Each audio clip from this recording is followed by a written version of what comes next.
With the Nintendo Switch coming to an end and its successor happening here at some stage in 2025, I wanted to look back on all of the experiences I've had with JRPGs on the Nintendo Switch. There's been so many great games, and honestly, I have a few that I just can't stop thinking about all these years later. So yes, in today's video, we're talking about some of my favorite experiences for JRPGs on the Nintendo Switch. As always, before we get to that, don't forget to like and subscribe if you're not already, and comment down below. Let me know your thoughts on the video today and what are your favorite JRPGs on the Switch as well. I'm sure I'm missing a few of your favorites, so please do let me know. So anyway, let's get to the first one. One of my favorite Fire Emblems in the series. First up is Fire Emblem Three Houses. Now this came to me at a time where I had just played all of the 3DS Fire Emblem games, and I was really looking forward to getting into a Switch Fire Emblem. This was going to be a lot of fun. Three Houses follows Byleth, who becomes a professor at the Erek Monastery. The monastery itself serves as a school, more or less, housing the three student houses, each tied to one of the ruling nations in the land. Now, you can pick one of these houses to lead either the Black Eagles, the Blue Lions, or the Golden Deer. Now, this decision shapes the course of the story, influencing relationships and battles and the fate of the continent. And little did I know, actually shapes the difficulty of your journey. I ended up going for the more difficult route, which was the Black Eagles. It was very challenging, and to be honest with you, I actually never finished this game because I soft locked myself into a point where I couldn't level up before the final battle, so I actually never finished the game. But I'll tell you what, I really did enjoy Three Houses. Gameplay is split between turn-based tactical combat and life simulation elements. During battles, you can command units across grid-based maps. Of course, if you know Fire Emblem, it's classic strategy gameplay where you take advantage of character strengths and terrain and tactical positioning. And outside of combat, the game emphasizes social interactions, which I don't really love necessarily, but with Three Houses, I kind of found a good balance between, just doing the bare minimum and maybe going a little bit further to get in good with some characters. More or less, you really want to build bonds with the students and the faculty of the monastery. These relationships affect character growth and combat effectiveness, introducing a really interesting blend of strategy and storytelling. Now, the narrative in Three Houses really took a dramatic turn midway through the game as one of the house leader rises to power, leading to a large-scale war that divides the former allies, hence the name of Three Houses. There are the three kingdoms that essentially end up fighting against each other. Now, depending on your initial choice, the story unfolds in different ways, exploring themes of loyalty and ambition and moral ambiguity, and each route offers unique battles and character developments and revelations about the history of the world, and with some mysterious forces at play. Three Houses offers multiple endings and deep character-driven storytelling. I really enjoyed this game, and it has a lot of replay value, and honestly, I really need to get back to this game and maybe try and explore the easier route so I can finally finish this game, but I loved it. Great experience for the Switch. Now, this might just be my favorite Nintendo Switch JRPG, and I will say, a lot of these games that are featured in today's video, I played on Switch first. They are available on other consoles, but when I think of Switch JRPGs, these are what I think of. But Dragon Quest XI, Echoes of an Elusive Age, the definitive edition for the Switch, was an amazing experience. I was really skeptical of playing Dragon Quest for the first time because, yes, this was my first Dragon Quest game. And after getting 80 hours into my adventure, I tell you what, I enjoyed every single moment. Dragon Quest XI follows the journey of the Luminary, a young man destined to save the world from a looming darkness. Initially branded as a harbinger of doom by the kingdom, he embarks on a quest to uncover his true fate. And along the way, he gathers a diverse group of companions, each with their own struggles and motivations, and together they seek to thwart an ancient evil while uncovering the hidden truths of the Luminary's past. There's so much to do in Dragon Quest XI, and I think the thing that really surprised me the most was when I initially beat the game, or what I thought was beating the game, then I realized, oh wait, there's like 20 to 30 more hours of story content. You totally get faked out thinking, okay, yep, we've saved the world, but actually, no, you haven't. You have to go, find the true ending and beat the true final boss. It was an incredible experience. I love the characters in this story as well. They are some of the best characters, in my opinion, in Dragon Quest, although I haven't really played many Dragon Quests. The characters and the personalities here are just so lovable, so great, and you just get attached to them very easily. So yeah, the story takes a lot of unexpected turns. There's moments of heartbreak and triumph, and like I said, some great character moments here. And as the Luminary and his as allies confront powerful foes. They also grapple with questions of destiny and sacrifice and free will, some of that very interesting, thought-provoking stuff. And like I said before, the post-game content, getting access to the true ending and the true final boss really expanded the narrative further, allowing you to alter fate itself. It's got a compelling story, great gameplay, and a lot of the classic Dragon Quest stuff that we know and love as fans of Dragon Quest. It's probably the most polished game in the series, and it was a great experience for me as a newcomer. And I'm sure if you're a diehard Dragon Quest fan, this was a great experience as well as a longtime fan. And by the way, if you're liking this kind of content, don't forget to hit that subscribe button because I put out JRPG videos each and every week. Next up is Live Alive, as I like to say it, or Live Alive. I actually don't know how to say this properly, but this game really surprised me. This was a Super Nintendo RPG that was originally released back in 1994 and remade for the Switch in 2022 with the HD 2D aesthetic. The game features a distinctive structure allowing you to choose between 8 different character stories set in different time periods, from prehistoric times to distant future, and each chapter has its own protagonist, setting, and gameplay mechanics ranging from some stealth-based missions to turn-based battles in the Wild West. Now, despite the differences between every character here, these stories do gradually intertwine, revealing a greater overarching narrative that connects all the protagonists in an unexpected way. Now, I liked the battle system here in Live Alive because it blends some classic turn-based combat with a tactical grid kind of system where your character position influences the attacks and the abilities that you have. Each chapter introduces unique mechanics such as learning enemy moves in the Kung Fu chapter or engaging in psychological mind games in the sci-fi horror story in the very, very distant future, which was very, very interesting, honestly. You don't even fight in that one. You just have to run away. It's kind of like an alien movie. Honestly, it's very, very interesting. I love that one. That's probably my favorite chapter. And the remake enhances the experience with a lot of extra stuff. Of course, the HD 2D aesthetic, some orchestrated music, and quality of life improvements, all while maintaining the charm of that original Super Nintendo game. And there is no set way that you can play this game. You can choose the order in which you want to experience these stories, adding to the sense of discovery and variety here. You can really kind of choose your own adventure. I would almost argue that this was like the precursor or the predecessor for something like Octopath Traveler. Have 8 unique experiences and then they all kind of get intertwined towards the final chapter. I know it's kind of a loose comparison, but Live Alive was an amazing experience. I often think about it, and I think about it fondly. It was one of my favorite games to play on the Switch, and it really blew me away. I loved it. It was a lot of fun.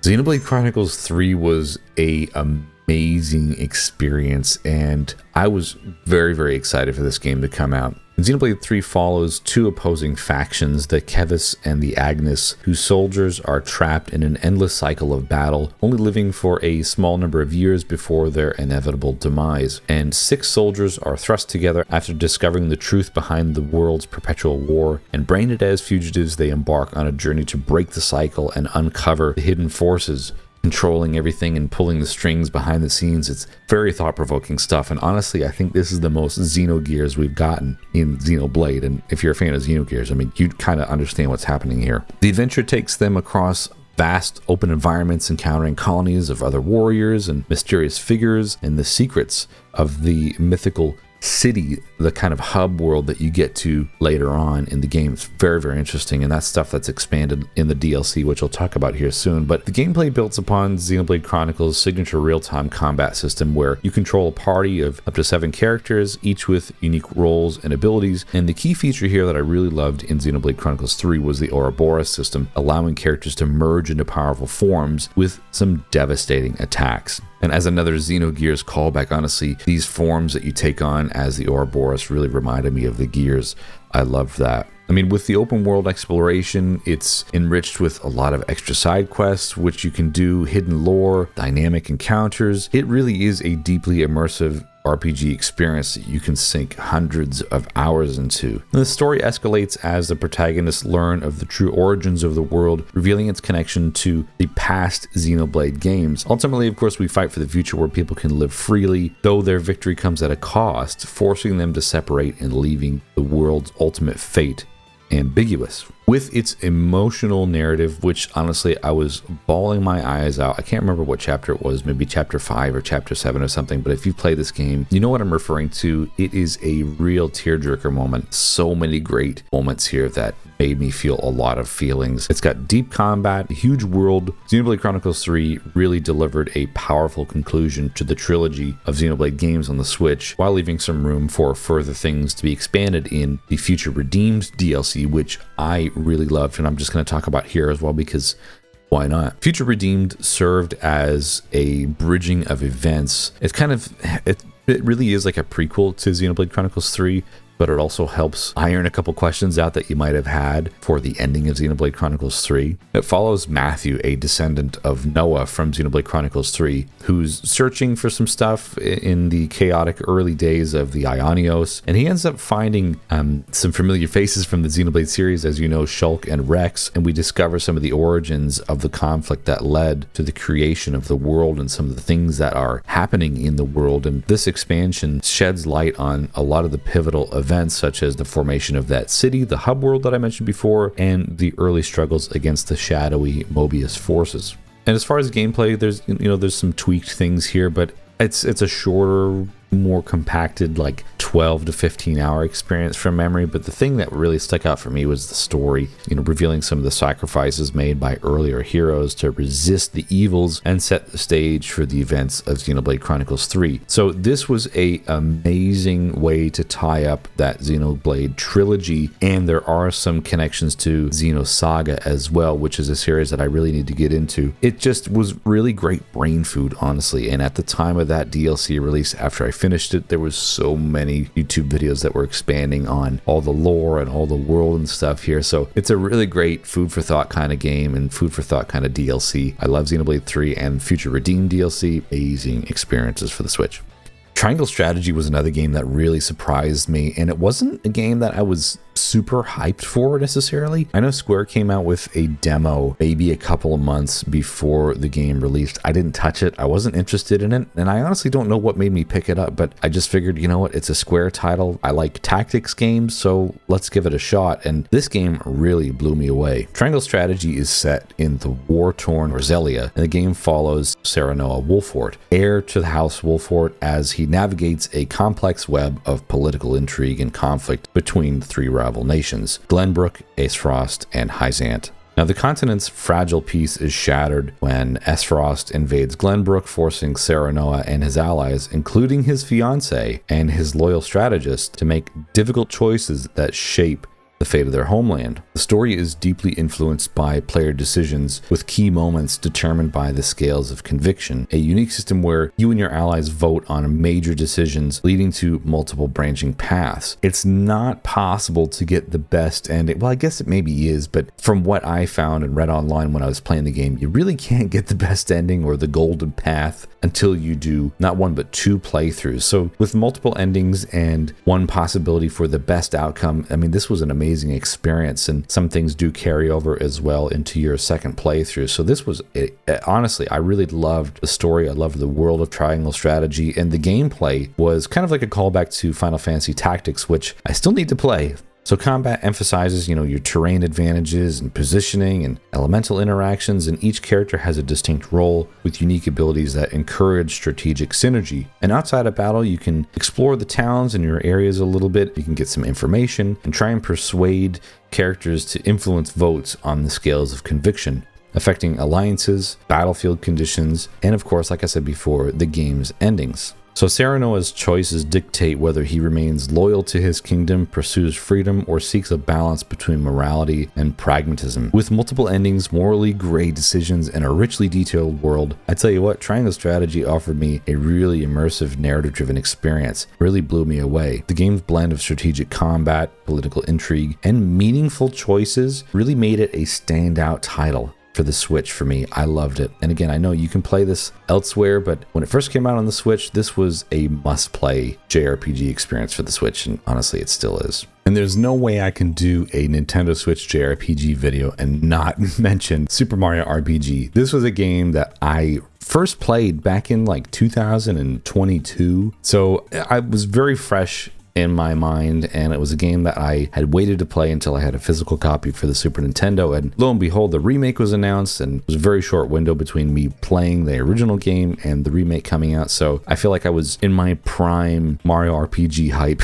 So it was great finally seeing this announced and come back, bringing that love from the 1996 original game now to the Switch. It totally revitalized the original game's charming visuals with a vibrant 3D art style while staying faithful to the core gameplay. And the story was unchanged, following Mario and his unlikely allies, including Mallow and Geno and Bowser and Peach, as they embark on a quest to stop the nefarious Smithy gang from taking over the Mushroom Kingdom. The remake captured the humor of the original with updated cutscenes and enhanced animations that bring the characters to life in a way that really wasn't possible with the 16-bit era, but in my opinion, this really is a one-to-one remake. It's just totally nailed the vibe. It's just amazing, honestly. In addition to the graphical overhaul, Mario RPG Remake introduces a lot of quality of life improvements and gameplay enhancements. The game is turn-based, of course, but now features some new action commands, combo attacks, and the game also includes a revamped soundtrack with remastered versions of Yoko Shimomura's iconic compositions, ensuring that both longtime fans and newcomers will experience the music in a fresh but also nostalgic way. And beyond the core adventure, the remake adds extra content that enriches the experience. There's some minor post-game content allowing boss rematches, providing a fresh challenge for veteran players, allowing you to test your skills against powered-up versions of classic foes, and some extra cinematic flourishes in key story moments also help deepen the emotional impact of the narrative while maintaining the lighthearted tone that defines Mario RPG. So whether it's charming character interactions or playing the turn-based battle system or even the nostalgic yet modernized presentation, Super Mario RPG is a must-have for your Nintendo Switch library if you like JRPGs. And honestly, if you haven't played a JRPG before, this is a really great starting point, and it's one that I will always recommend to people who are wanting to get into JRPGs or who are wanting to recommend an easy RPG to people who are maybe just getting into games or are fans of games. This is a great experience, so many lovable characters, and I mean, it's got Geno in it. What's not to love? So that's it for the best JRPG games and experiences I've had on the Nintendo Switch. I'm looking forward to what the future has for the Switch too. But in the meantime, thanks so much for watching. Don't forget to like and subscribe, and we'll see you again on another video next week. Bye-bye.